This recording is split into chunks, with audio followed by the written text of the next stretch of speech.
దీని లోతుని మనం అర్థం చేసుకునే ప్రయత్నం చేయాలి. అసలు దేహం యొక్క ప్రస్తావన ఎందుకు తీసుకొచ్చాడక్కడ స్వామి? ఎందుకంటే చావు పుట్టుకలే లేవు అని పైన చెప్పి ఒకప్పుడు ఉండడు, ఇప్పుడు తర్వాత ఒకప్పుడు లేక ఇప్పుడు ఉండి తర్వాత ఉండడు అనే అవస్థనే లేదు. ఆ స్వరూపం మనది అని చెప్పేసిన తర్వాత దేహం యొక్క ప్రస్తావన ఎందుకు తీసుకురావాల్సొచ్చింది అంటే, దేహం యొక్క విలువను మనం గుర్తించాలి. దేహం ఎట్లాంటిదంటే వేదాంతంలో ఇది ఒక మైల కొంప, మురికి కొంప అంటారు. దుఃఖాలయం అంటారు దీన్ని. అదే టైంలో ఏం చెప్తారంటే దేహో దేవాలయః ప్రోక్తః జీవో దేవః సనాతనః అంటారు. ఇది దేవాలయం గూడా అట, దుఃఖాలయం గూడా అట. అట్లెట్లా? అంటే మనం ఎట్లా చేసుకుంటే అట్లా అవుతుందది. దేహం యొక్క విలువ దాని మీద భ్రాంతిని తొలగించటానికి ఇది మైల కొంప అని చూపిస్తాను. ఎందుకంటే మనకు దీని మీద ఎంత భ్రాంతి ఉంటుంది. దీన్ని అందంగా చూసుకోవాలి. అవునా? ఎట్లా ఉన్నా సరే అద్దంలో ఏ మొహం అయినా సరే చూసుకునేవాడికి అందంగా కనిపిస్తుందా లేదా? సాంబార్ అదే అంటారు. నల్లగా సిద్ధిలాగా ఉన్నా సరే, వాడు అందంగా ఉన్నాననే అనుకుంటాడు. దేహం మీద ఆ భ్రాంతి ఎందుకుంది? అది నేను. నేను స్థానాన్ని ఇచ్చాడు దానికి.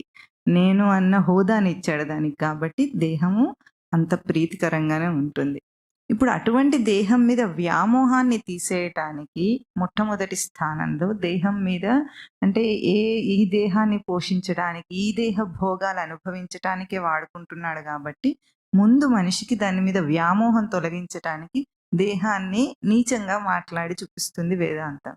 ఎందుకంటే చూడండి, పొద్దున్న లేచినప్పటి నుండి దీని గురించి ఇంత చేస్తుంటే అదేం చేస్తుంది? క్షీణదశకే వెళుతుంది ఎప్పటికప్పుడు. ఎన్ని కష్టాలన్నా పడండి, నెరిసే జుట్టు ఆగుతుందా? పైపైన పూతలు వేరే సంగతి. ఆగుతుందా? మార్పు ఆగుతుందా? క్షీణదశ ఆగుతుందా దానికి? రోగాలు రావటం ఆగుతున్నాయా? ఎంత ప్రయత్నమన్నా చేయండి, దాని ధర్మం అది చేస్తూనే ఉంది. ఒక్కసారి నీకు సహకరించట్లేదు అది. అవునా? ఇది నేను అనుకుంటే క్షీణిస్తున్న దేహంతో పాటు నేనన్న భావాన్ని కూడా క్షీణింపజేసుకుంటాడు వాడు. అందుకే వృద్ధాప్యంలో చింత మిగులుతుంది అందరికి. నేను దేహం అని బ్రతికాడు జీవితకాలం అంతా. దేహం ఏ స్థితిలో ఉంది ఇప్పుడు? క్షీణ దశలో ఉంది. నేనే క్షీణించినంత బాధ. అందుకే వృద్ధులు అందరూ అట్లా చింతాక్రాంత, వృద్ధస్తావత్ చింతాసక్త. చింతనే మిగులుతుంది ఈ దేహాన్ని, ఈ దేహం, ఈ దేహం, ఈ దేహం. అది తెలుసుకోవాలనే దేహాన్ని ఏం చేస్తారు? ఇది నువ్వు కాదు అన్న దృష్టిని ముందు చెప్తారు.